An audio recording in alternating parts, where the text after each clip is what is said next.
Tonight at 6, the Route 66 Festival, bringing plenty of people to Springfield. How local businesses have been gearing up for the crowds. I like playing in the preseason, honestly. Getting in there, trying to make sure that we're doing stuff the right way. Plus, the Chiefs preparing to take on the Jaguars in their first preseason game, where you can catch the kickoff to what the team hopes will be the beginning of another Super Bowl run. Color 10 at 6 starts now.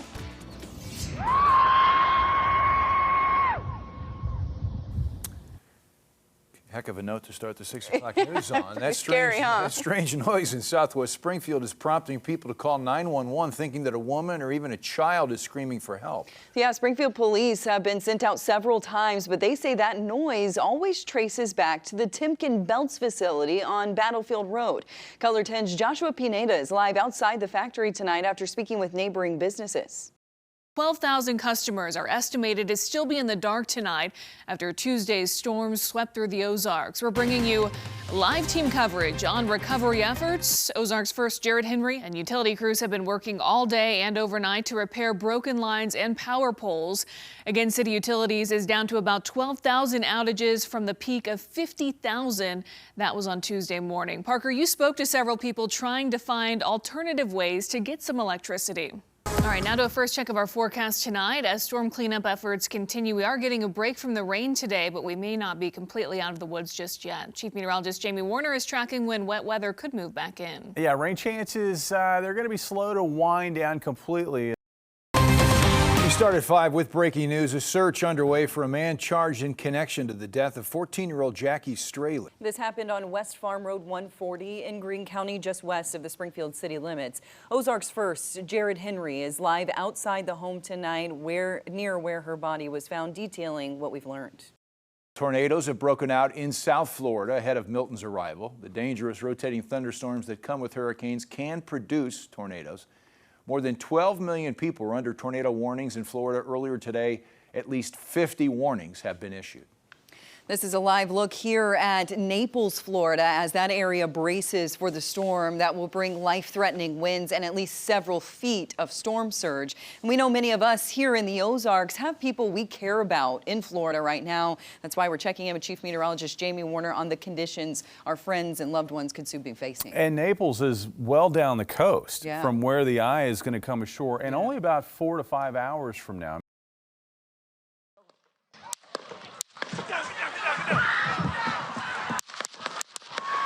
Continuing to follow breaking news out of Pennsylvania, state police confirmed shots were fired at a rally for former President Donald Trump while he was speaking on stage. A district attorney in western Pennsylvania says the suspected gunman and a person attending the event were killed, along with 2 critically injured.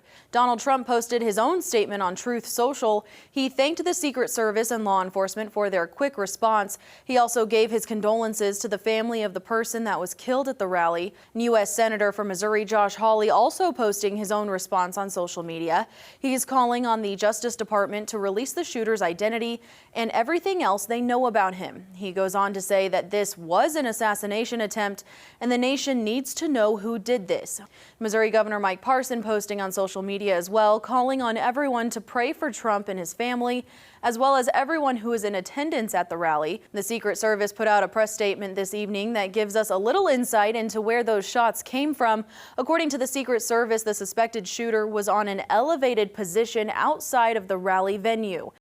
Tonight on Color 10 News, we are closely monitoring primary election results. We have crews set up across the state in the race for governor. Color 10's Carissa Codell standing by at the watch party for Jay Ashcroft. And Capitol reporter Emily Manley is in Jefferson City, where Mike Kehoe is gathering with supporters. Springfield natives Crystal Quaid and Mike Hamra battle it out for the Democratic nomination for governor. Joshua Pineda and Michaela Strickland are live from their watch parties tonight. And for the first time in 15 years, Greene County Sheriff Jim Arnott has a challenger. Parker Paget has the results from that race. Color 10 at 10 starts now. We start our results analysis with a look at the GOP primary race for governor.